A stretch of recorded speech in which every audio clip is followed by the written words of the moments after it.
Well, hello and welcome. My name is James MacNeil. I am the Guru Builder. This video is entitled Billionaire Beliefs, Building Blocks for Your Best Possible Life. And this video comes to you by popular demand. As I travel the world, I get to share the stage with billionaires and other wildly successful people, impressive people, and I learn from them, and then I share these concepts. And as I share these things that I call the billionaire beliefs, the audiences want more, and time just doesn't allow. So I've promised, and maybe you're one of those people, I've promised that I would put them together on a video. Thank you for your patience. I've put together a subset. This is not all of them, but this is a subset. And what I've chosen to do, what I've decided to do, is I'm going to be letting these loose one at a time in smaller videos where I get to explain each one. This is a pool of ideas, and I'm going to move through it as quickly as possible. Hopefully this will be of service to you. So I'm also going to make this PowerPoint available to you, and I'll give you the context as to where to find that. So here we go. It's called Billionaire Beliefs, Building Blocks for Your Best Possible Life. Now, I'm the author of The Guru Builder. Between myself and my co-authors and our partners, we've earned over $100 million with these concepts, and this book is designed for those of you who are or wish to be, like us, speaker, teacher, writer, coach, consultant, trainer, whether you're a broker or an advisor. If you seek to be a knowledge-for-profit professional, a consultant, a credible authority within your field, then this book should be able to serve you well, and I certainly hope that this video serves as an introduction and we can take it from there. So let me dig in. Billionaire Beliefs, Building Blocks for Your Best Possible Life. I'll start with my belief about beliefs. I believe that beliefs are like blocks in the brain. They are building blocks or stumbling blocks, so we should choose wisely. And I think you've probably heard of ideas like this before, that we have what's called disempowering beliefs, self-limiting beliefs. We have beliefs about ourselves, about other people, about circumstance, environment, the government, whatever, that are hindering us. If we believe life is always going to be bad or negative, or I'm dependent, or I'm weak, or that kind of stuff, it's limiting. So we might want to say, maybe I can revisit those self-limiting beliefs or those disempowering beliefs, and maybe I can get rid of some of them. And I'll share with you, if you want me to help you do that, I'm happy to do that. But just to be mindful of it at this point is essential. Otherwise, we have building blocks. Some of these beliefs that we have are supportive. They're powerful. We can build a great life on them. Beliefs like, I'm here to serve. Beliefs that are philosophically sound, that are spiritually aligned. Beliefs that drive us forward with positivity and support, not blind positivity. I believe in being an optimist, but a paranoid optimist, who expect the worst, but expect to somehow come through it and make it the best. Be ready for anything. So yeah, we have some real foundational positive beliefs, and we have some disempowering beliefs, and just to know that is a great place to start. Now, I believe that life is inherently tough, that it's inherently unfair, and there's no free lunch. Now that sounds disempowering, but I don't believe it to be. I believe it just to be sound fact. It's like I believe there's gravity. You might think that's negative. It's just a fact. There's gravity. I've had some tough times. I've gone on missionary trips. I've seen people in profoundly challenging situations. And I think, wow, what are their chances? How can they make the best possible life for themselves? And so because I've seen what I've seen, I've experienced what I've experienced, I believe life is in fact tough. It is in fact unfair, and in life there is no free lunch. I believe once we understand these things, we'll stop being surprised every day. Like, oh, why is it unfair? Why are they treating me this way? Why isn't it easy? I think we should be less surprised and just understand that. Now we can focus on creating the best possible life within this world that we live. So hopefully that's helpful for you. It certainly has made a difference for me and many people that I've shared it with. I believe your best possible chance at your best possible life is to be the best possible you. I don't believe life will get better because circumstances get better. I believe life will get better because we get better. We impact circumstances. The best way to predict the future is create it. I believe if I take care of me and develop my capacity to serve, my willingness to do what it takes, my capacity to make better decisions, I believe life will get better. Not because of externals, but because from the inside out, I'm making life better. So I believe your best possible chance at your best possible life is to be the best possible you. And I encourage you to hold your own feet to the fire and say, can I improve? Can I improve? And I think you know the answer. Of course, we all can. The good news in that is you don't have to be anyone else, but you may need to be the best possible version of you. As I began to grow and learn and stretch and read books and take seminars, I saw a lot of very impressive people that I thought, I could never be like them. The good news is I don't have to be like them. I can learn from them. I can take on their ideas, their philosophies, some strategies, but I'm not supposed to be them. I'm supposed to be me. So that's good news. You don't have to be them, but you may need to be the best possible version of yourself. And that's where I believe we can own some responsibility. This concept is kind of simple. It's been said in many ways, but I think it's essential as a foundation. And that is, if you would like results that you've never enjoyed before, you'll need to engage in behaviors you've never done before. If you always do what you've always done, you'll always get what you've always got. If you want to start getting what you've never got, you've got to start doing what you have never done. Hopefully that makes sense to you, that if you want better circumstances, you're going to have to engage in better behaviors, because from behavior comes results. From results are our experiences. So strong encouragement. See the ownership in this, and I love it this way. If you want to change your life, you got to change your life.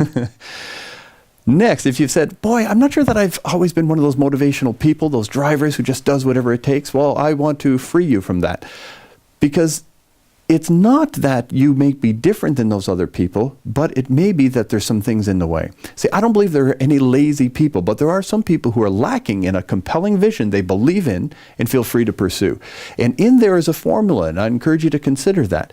If you or someone you know or love is appearing to be lazy, please ask yourself, do they have a compelling vision? Do they believe in that vision? And do they feel free to pursue it? If any of those are out of whack, there's going to appear to be a lazy person. But I don't believe anyone's lazy. And hopefully this serves you well.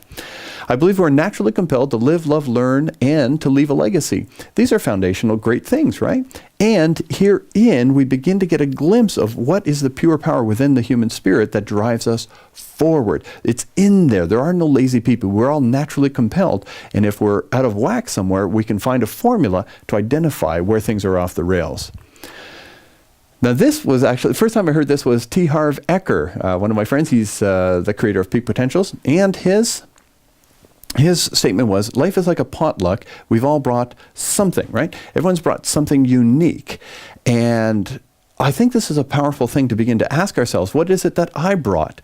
Because if we know that life is a potluck, and for life to go well, everyone has to contribute their thing, it's essential that we know what it is that we brought and develop our capacity to serve it up. And I also, on this note, I want to encourage you to be willing to separate career with other possible gifts.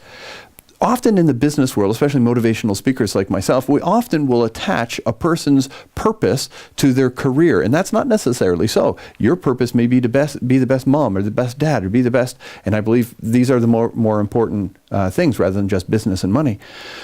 But to ask yourself what it is that I bring, and allow for the possibility that it's not a career, but allow for that and say, I still need to figure it out. I have to figure out what it is that I've brought to this planet, and then how am I doing at serving it up? I think that's a very freeing thought and a very powerful thought, because once we tap into that, we find our true unlimited energy.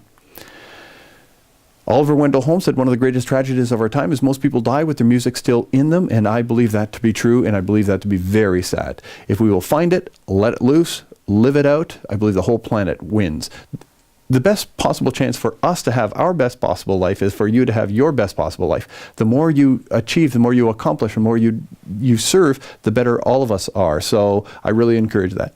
And I believe the happiest people living on the planet are the people who are living on purpose. To live on purpose doesn't mean it's easy. To live on purpose means stretching and growing and learning and making mistakes and striving and all of that. So living on purpose isn't necessarily easier, but it is happy. Enduring happiness does not come from external circumstances. Enduring happiness comes from other things like living on purpose, knowing that I'm investing myself in something greater than myself. These are the things that drive us and drive us with great joy. I believe we're all equally and infinitely valuable. As a young man, I had no self-esteem. I was in great trouble in that way. Everyone intimidated me. I was overwhelmed in the presence of successful people on any level. And I really struggled with it. And finally, I had my breakthrough moment, and I came up with this phrase, and it served me well. I believe we are all equally and infinitely valuable, that no one is intrinsically more valuable or less valuable than me. We are equal. And then that freed me up from that very difficult line of thought to something very free and very exciting, and that's this. The question is not about our intrinsic value, but the value of our contribution. So we're intrinsically equally valuable, but the question is, how great of a contribution can I bring to the planet? That gets exciting. So it's not some inherent flaw in me or inherent gift within me. No. Inherently, intrinsically equal. The question is what I'm going to do with it. And so when we focus on contribution rather than intrinsic value, we are free to get really excited about the possibilities. Next, deserve equals from service. Some people say, I deserve. Well, we live in the age of entitlement, which we'll talk about in a couple moments. To understand that to deserve means from service, that means I've delivered service, therefore I deserve. And if we keep them together rather than separating them, we'll be free to look at the idea of deserve in a far more healthy way. You can have anything you're willing to deserve. My co-authors and myself on The Guru Builder and our partners, we've earned over $100 million. Why? Because we've helped others earn over $1 billion. There's nothing wrong with earning when we're helping other people earn by serving. When we're making an impact that makes an impact, there's nothing wrong with being rewarded for that. To serve is to deserve. And so I feel very good about earning because I know that I serve to earn to serve. By making a massive contribution, minimum consumption, I'm very happy about that. So I have no problem with earning because I have no problem with the process by which I seek to earn, which is to serve. Next, I talked about entitlement. You're not entitled to a better life, but you are free to deserve it. And I think if we pass that on to the younger generation and anyone who's missing this point, I think that'll help us. Because it's not an entitlement, but it is a freedom. We have a freedom to deserve, and that's freeing. Compassionate contribution that flows from abundance without taxing wellness is sustainable philanthropy. Hopefully you don't mind me sprinting through these. I'll take time in other videos, but this one I just want to give them to you. One of the confusing things in our society today is some people say it's all about taking and other people it's all about giving. Those people who are all about taking find themselves feeling a little empty. And this is just from my experience. I'm not preaching, but I notice a lot of people who say, once I've had it all kind of thing, I'm wondering where the fulfillment is in that. And so it's something, but it's not everything. Those who give without thinking about wellness often outgive themselves. They self-victimize. They become self-made martyrs. And then they become dependents and we have to come save them. So there's a balanced perspective here where we can say, look, I have to maintain my own personal wellness and I have to take care of my family, my personal responsibilities. Everyone would agree with that. From there, I can begin to develop capacities to serve that earn me more than I need. From that abundance, I can give. So compassionate contribution that flows from abundance without taxing wellness is sustainable philanthropy. I don't have to rob my children to be impressive in the community, but to take care of my family, my responsibilities, and then from my excess to give, now that's an exciting prospect. And then we want to see how far we can go. So hopefully that makes sense and that serves you. I believe you can be more, do more, have more, and give more. I think this is important because some people think, I've maxed out this life. I doubt it. I believe there is more to you than this world has seen. I believe that you have competence, strengths and abilities, competence and capacities that will bless this planet and thrill your soul. I believe there's more to you. And if you're allowing that to sink in, if you will allow yourself to have that compelling vision that you believe in and feel free to pursue, then life gets even more exciting. And I believe that you are responsible to the degree that you're able to respond. What that means is I don't want to put excess responsibility on anyone, but I do encourage us to be responsible. But we're not responsible for things we cannot control. We're not responsible for things outside of our capacities. But we are responsible to the degree that we are able to respond. Able to respond to what? Opportunities, circumstances, situations, environmental realities. We're not expected to do more than we can be expected to do. But we are responsible to the degree that we're able to respond. If I can make that call, maybe I'm responsible to make that call. If I can do this, then I'm responsible to do it. So I'm able to respond, therefore I'm response-able. You are free to the degree that you're responsible. As a child, we're not very responsible for the way life is. As a child, we're not responsible. Our parents, someone else is responsible, right? It's not fair. I'm a child. And as that child, I lack the responsibility and connected to that, I lack the freedom. So the people who are responsible set the rules. So as I mature, the idea is that I become more personally responsible, that I take ownership of more, and in taking ownership, I enjoy the freedoms that come with that personal responsibility. Some people resist personal responsibility as adults and therefore lack the freedom. Brian Tracy once said that those who do not have goals are condemned forever to work for those who do. And I think it's a simple reality, whether you're employee, employer, or whatever your circumstance, whatever your choice, whatever your proper purpose is. I believe it's important to understand that if I deny my responsibility, I'm also losing with that the freedom that goes with that responsibility. To the degree that I am responsible, to that degree I am free. And hopefully you'll find the truth in there. You are proactive when you accept responsibility and you take initiative. There's some confusion around the word proactive. There's active, there's reactive, there's proactive. To be active is in the moment. Reactive is I wait for life to act on me and then I have to scramble to come up with a solution. To be proactive is to say I see things coming, I perceive a future possibility, a future risk, and I take action, I take responsibility and initiative to make things happen. Sometimes in a personal relationship, we can see some things going wrong, and the proactive person says, I want to have a conversation. I want to have a difficult conversation. I believe we're going this way or that way, and maybe it's me, but let's address this. That's proactive rather than waiting for it to all blow up and then maybe it's too late. So proactive takes initiative and responsibility. That is the definition of proactivity, and I encourage it highly. Next, the purpose of power is creation and compassion, not control and consumption. It's one of the sources of confusion. And so I don't want to preach at it, but I do want to just leave it with you. That some people are uncomfortable with developing their own personal power, and that's aligned with personal responsibility. Because with responsibility comes freedom, but with it comes power. Power is defined by the ability to act. As we're more responsible, we develop our capacities, therefore we can engage in more action. With that, we feel more responsibility. And so for some people, that's intimidating. They say, I don't want more power, more ability to act, whether that's in the form of money or anything else. I don't want more power because I have no need to control others and I have no need to consume more. I just want to live at peace. I don't want more power. I'm nervous with it. Well, that same person, if they understand the truth about power, would be more peaceful, more encouraged, and more comfortable moving forward. The primary purpose of power is creation in compassion, not control and consumption. Therefore, when power is properly activated, it grows. And this is a very freeing, very exciting thing. If I use my power, my capacities, my opportunities, and my resources to make a positive difference, I can always feel good about the growth of that power. And otherwise, then it becomes a little bit uncomfortable for me. Hopefully that serves you well. I believe this is a sound truth that the primary purpose of power is creation in compassion, not control and consumption. Now I want to lighten the load on you. I've given you a lot here, so let me just say this. If you always do your best will always grow. It's not about being magnificent and doing giant things every day. Some days we just do the best we can. Today, I'm just doing the best I can with this video. Tomorrow, I could produce better videos. Tomorrow, I might have a better studio. Tomorrow, I might have better PowerPoints or a better microphone, or I'll have better ideas. But that doesn't keep me from producing the best video I can for you today. I just want to do my best today. And if I do that, tomorrow my capacities will improve. I will expand from this experience, from learning. And so we don't do a perfect job, but we do the job we can do.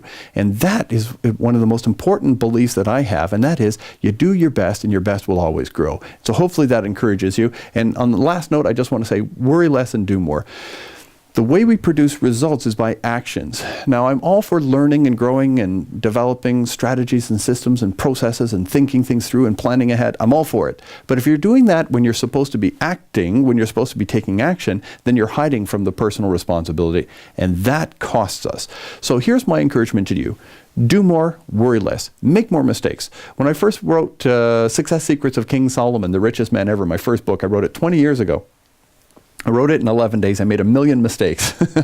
But that book has earned me millions of dollars. It has served me well and helped many people, all because I was willing to make the mistakes. I was willing to take the action. And so it's not about perfection. It's about action with right intent and doing our best. If you'll always do your best will always grow. Worry less, do more, lighten up, go for it. Hopefully this serves you well. Hopefully this is an opportunity for us to connect and a safe way for you to get to know me a bit. And hopefully I can help you more in the future. So thank you very much for joining me. My name again is James MacNeil. I am the Guru Builder. My email is james@eqcommunications.com, and I encourage you to contact me if there's any way I can serve you or your organization. I would love that. So that's just a beginning video. I'll be rolling out more. Let's stay in touch. Again, thank you so much for joining me. God bless.